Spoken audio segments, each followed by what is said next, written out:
आज संगीता कुकिंग में बनने जा रहा बहुत ही टेस्टी और हेल्दी गेहूं के आटे का पास्ता जो हमने घर में ही बनाया है। ये मार्केट का लाया पास्ता नहीं है। एक तो ये बहुत ही हेल्दी है और साथ ही साथ ये बहुत टेस्टी भी है। बच्चे बड़े जिसको भी दें वो बहुत ही खुश होके खाएगा, और बच्चों को अगर बना के टिफ़िन में दे दे तो पूरा टिफ़िन वो साफ करके आएंगे। तो इसे हमने बहुत ही आसान तरीके से और बहुत ही कम सामानों में बनाया, तो चलिए बनाते हैं। तो ये देखिए, सबसे पहले ये तो आटा है। वैसे ये आटा हमारा कल रात का बचा हुआ आटा है, जो थोड़ा ज़्यादा मुलायम है, रोटी का आटा है। उससे हमें थोड़ा हार्ड आटा लेना है। तो इसके लिए हम क्या करेंगे, थोड़ा सूखा आटा डाल के इसे हम एक बार मसल देंगे, जिससे आटा थोड़ा टाइट हो जाए। और थोड़ा ही ज़्यादा हमें आटा सूखा नहीं डालना है, बस थोड़ा टाइट करना है आटा को, क्योंकि ये रोटी का आटा लगा है और ये काफ़ी मुलायम है। आप ताज़े आटे को भी थोड़ा, जैसे हम नमकीन बनाते हैं उस टाइप का मठरी बनाते हैं, आटा थोड़ा टाइट गूँथ ले और फिर उससे बनाए। तो चलिए, हमने आटे को तो गूँथ लिया और अब मैं आपको पास्ता तैयार करके दिखाती हूँ कि कैसे हमने बनाया। ये बनने में बहुत ज़्यादा टाइम भी नहीं लगता, लेकिन बहुत ही बढ़िया बनता है। तो ये देखिए, हमने एक आटे का पेड़ा लिया, और चूँकि इसे हमें रोटी इतना पतला नहीं बेलना है और बहुत गोल बेलने की आवश्यकता नहीं है, बस इसे रोटी के से थोड़ा मोटा होना चाहिए। बहुत ज़्यादा मोटा भी नहीं और बहुत पतला भी नहीं। तो इसे आप जैसे चाहें बेल लें, क्योंकि इसे हमें गोल नहीं बनाना है। इसे हमें फिर काट के चौड़े शेप में लेना है। तो ये देखिए, हमने रोटी को बेल लिया, और जितना बड़ा आप बेल सकते हैं बेलिए, लेकिन थोड़ा मोटा होना चाहिए, इसे पतला नहीं करना है। तो ये बेलने के बाद में, तो इसे बेलने के बाद हम चाकू के सहायता से, या पिज़्ज़ा कटर हो आपके पास, जिससे भी हो, आप चारों तरफ का किनारी काट दें और इसे एकदम चौड़े शेप में ले लें, ताकि देखने में जब हम पास्ता बनाएंगे तो वो देखने में बिल्कुल एक समान लगे। तो ये देखिए, हमने इसके छोटे छोटे टुकड़े काटने हैं। ज़्यादा बड़े बड़े भी देखने में अच्छे नहीं लगते, तो इसे छोटे छोटे टुकड़ों में हमें काटना है। जो थोड़ा टाइम लगता है बस यही लगता है, इसके बाद तो आपको कोई समय ही नहीं लगता, बहुत जल्दी जल्दी बन के निकल जाता है।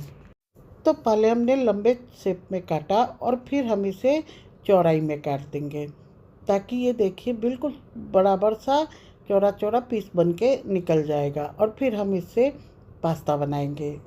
ये थोड़ा बड़ा था तो इसे भी हमने कटिंग करके बराबर कर दिया, और मैं आपको बना के अब दिखाती हूँ। बिल्कुल ईजी है बनाना, कोई झंझट नहीं है, बिल्कुल आसान तरीके से। तो ये देखिए, दो किनारे को हमें मोड़ना है, फिर उल्टा साइड से इसके दोनों किनारे हमें मोड़ना है। और आप देख रहे हैं, आटा हमने थोड़ा मोटा ही बेला है। तो ये दोनों साइड से हमें मोड़ के ये तैयार करना है। मैं आपको एक और बना के दिखाती हूँ। तो ये देखिए, पहले दोनों किनारों को हमने दबाया और फिर उल्टा करके, आप सोच रहे होंगे कि इसमें हमने कोई पानी वानी नहीं लगाया तो ये खुल जाएगा, नहीं खुलेगा। ये बिल्कुल सेम प्रोसेस से हमें सारे ही बना लेने हैं। एक मैं आपको और बना के दिखा देती हूँ। बस ये रोटी से थोड़ा मोटा होना चाहिए। तो ये दोनों साइड से हमने दबाया, और ये दबा के एक को सीधा और फिर दूसरे कोने किनारे को उल्टा साइड से हमें दबा। इसी प्रकार हमें सारे ही बना लिए। तो देखिए, ये एक बराबर बना है और बहुत ही देखने में सुंदर लगता है। तो चलिए, अब हम कढ़ाई की तरफ चलते हैं। तो यहाँ हमने कढ़ाई में पानी डाल दिया था, जो अच्छे से बॉयल हो रहा था। उसमें हमने हाफ टेबल स्पून ऑयल डाल दिया, उसी में हाफ टेबल स्पून हमने नमक डाला, क्योंकि जब हम नमक के अंदर उसे बॉयल करेंगे तो आटे में नमक ऑब्जर्व करेगा, तो ये ऑलरेडी नमकीन हो जाएगा, तो खाने में ज़्यादा अच्छा लगेगा। तो इसे हमने डाल दिया, पर इसे हमें तब तक बॉयल करना है, और इसे हमें ढक के बॉयल करना है एक बार। जब तक ये ऊपर नहीं आ जाए तब तक समझिए ये कच्चा है। जैसे ये पानी में फूल के ऊपर आ जाए तो समझिए कि हमारा आटा बहुत ही अच्छी तरह से पक गया है। तो देखिए, 2-3 मिनट लगा और सारे ही पास्ते ऊपर आ गए, और ऊपर आने के बाद इसका मतलब है ये अच्छे से पक गया है। तो अब हम इसे निकाल लेंगे, क्योंकि बहुत, और एक भी खुला भी नहीं और एक दूसरे में चिपका भी नहीं। तो इसे ध्यान रखना कि हमें बॉयल करते टाइम थोड़ा तेल अब ज़रूर डाल देना है। तो ये देखिए तैयार हो गया। अब हम इसे एक जाली में निकाल के और फैन के नीचे ठंडा करने के लिए रखेंगे। तो सारे ही पास्ते को हमने एक जाली में निकाल लिया ताकि पानी सारा ही निकल जाए। तो इसी प्रोसेस से इस प्रकार जो लोग नए देख रहे हैं प्लीज़ सब्सक्राइब कर लें ताकि मेरे आने वाले हर वीडियो का नोटिफिकेशन आपके पास सबसे पहले चले जाए। और अगर ये रेसिपी आपको पसंद आए तो अपने फ्रेंड्स एंड फैमिली में शेयर ज़रूर कर दें, क्योंकि बच्चे फिर बाहर का पास्ता बिल्कुल खाने के लिए नहीं मांगेंगे। तो इस प्रकार बना के थोड़ा मेहनत हो पर हेल्दी खाना ही खाना चाहिए। तो देखिए हमने डाल रख दिया उसे फैन के नीचे ठंडा होने, और एक कढ़ाई चढ़ाया, उसमें ज़्यादा नहीं, बस 1 टेबल स्पून हमने कुकिंग ऑयल डाला। आप रिफाइंड ऑयल या सरसों का तेल किसी में भी बना सकते हैं। और जैसे ही तेल हमारा गर्म हुआ उसमें हमने 1/2 टेबल स्पून पहले जीरा डाल दिया, और जीरा को चटकने देंगे हम। यहाँ पर आप चाहें तो हींग भी डाल सकते हैं। और इसी में हमने 2 हरी मिर्च को काट के डाल दिया है। हींग मैंने यहाँ डाला नहीं था, आप डाल सकते हैं। और 6-7 लहसुन की कलियाँ उसे बारीक काट के हमने डाल दिया। अब इसे जलाना नहीं है, थोड़ा कलर चेंज होने तक हमें इसे भूनना है। और भूनने के बाद अब देखिए ये हमने एक प्याज को लंबे लंबे आकार में लच्छे काट के डाल दिए। इसमें प्याज या कोई भी हरी सब्जी ये आपके अपने टेस्ट के अकॉर्डिंग है, आप इसे बढ़ा और घटा सकते हैं, ज़्यादा भी डाल सकते हैं और कम भी डाल सकते हैं। और उसी में जैसे ही प्याज को हमें ब्राउन नहीं करना, हल्का सा सॉफ्ट हुआ, हमने उसमें टमाटर, एक टमाटर बिग साइज का टमाटर था, उसे भी छोटे छोटे टुकड़ों में काट के डाल दिया। और अब हम इसे थोड़ी देर के लिए ढक देंगे ताकि टमाटर थोड़ा सॉफ्ट हो जाए। यहाँ हमने नमक नहीं डाला है, नमक डालने से टमाटर जो है बिल्कुल पेस्ट बन जाएगा, इसलिए हमने अभी इसमें नमक नहीं डाला है। तो इसे हम देख सकते हैं ये टमाटर और प्याज दोनों ही सॉफ्ट हो गया।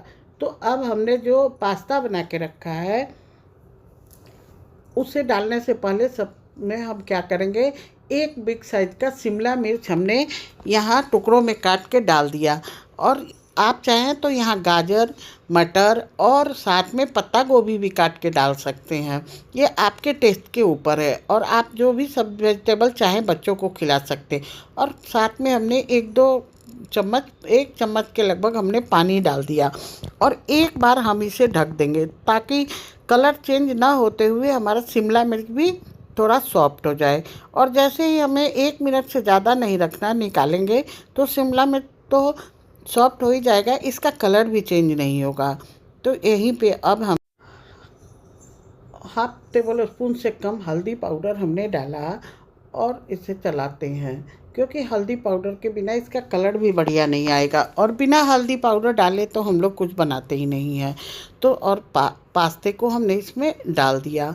और बहुत 2-3 और सामग्री हमें डालना है, तो आप देख ही सकते हैं। और ये 1/2 इंच अदरक का टुकड़ा है जिसे हमने पतले पतले लंबे लंबे लच्छों में काट दिया, उसे भी हम डाल दिए, क्योंकि इसके अंदर जब अदरक का टुकड़ा सॉफ्ट हो जाता है और खाने में बहुत ही अच्छा लगता है। तो देखिए ये आपको देख के ही लगता होगा कि ये कितना ही हेल्दी है। और इसमें हमने एक बिग साइज के चम्मच से 1 चम्मच हमने टमाटर सॉस डाला। और सॉस डालने के बाद हमने 1/2 टेबल स्पून इमली का पल्प डाला। तो इमली का पल्प जो है ये ऑप्शनल है, इसकी जगह आप नींबू भी डाल सकते, 1/2 नींबू का रस भी डाल सकते हैं। और ये देखने में अच्छा लगे इसलिए हमने इसमें थोड़े से चिली फ्लेक्स डाल दिए, ये भी ऑप्शनल है, आप डाल सकते हैं या नहीं डाल सकते। और अब मैं इसमें टेस्ट के अकॉर्डिंग नमक डालूँगी, पर ध्यान रखना है कि नमक हमने ऑलरेडी आटे बॉयल करने में भी डाल दिया था। और इसी के साथ टेस्ट के अकॉर्डिंग हमने लाल मिर्च पाउडर डाल दिया। और लाल मिर्च पाउडर डालने के बाद इसमें हमने ये पाव भाजी मसाला डाला। आप पास्ता मसाला, मैगी मसाला या पाव भाजी मसाला कुछ भी यूज कर सकते हैं। तो डाल के हमने इसमें 1 चम्मच पानी डाल दिया और इसे मिला के अब हम ढक देंगे। तो हमने पाव भाजी मसाला इसलिए डाला क्योंकि पाव भाजी मसाला ये अपने अपने टेस्ट के ऊपर है, कभी मैं पाव भाजी मसाला डाल के बना देती हूँ, कभी पास्ता मसाला और कभी मैगी मसाला। तो ये आप ऑप्शनल है, ये आप तीनों मसाले में से कुछ भी डाल सकते हैं, और ये तीनों मसाला आपके पास नहीं हो तो आप गरम मसाला भी डाल सकते हैं। तो इसमें हमने 1-2 चम्मच और पानी डाला और एक बार हमें लास्ट बार इसे ढक देंगे। और ढकने के बाद में आप देखेंगे कि ये बहुत ही अच्छे से सब चीज़ सॉफ्ट हो गया है और मिल भी गया है। आप और पहले भी निकाल सकते हैं, लेकिन हमें सारी सब्जियां जब अच्छे से सॉफ्ट हो जाती है तभी अच्छी लगती है। तो ये देखिए हमारा चटपटा सा नाश्ता बन के तैयार हो गया। और आप देख सकते हैं बच्चे बड़े किसी को दीजिए वो बहुत ही खुश होकर खाएंगे। तो चलिए मैं इस पर लास्ट में धनिया की पत्ती डाल देती हूँ, ढेर सारी धनिया की पत्ती डाल देती हूँ, जिससे देखने में भी अच्छा लगेगा और टेस्ट में भी बहुत अच्छा लगेगा।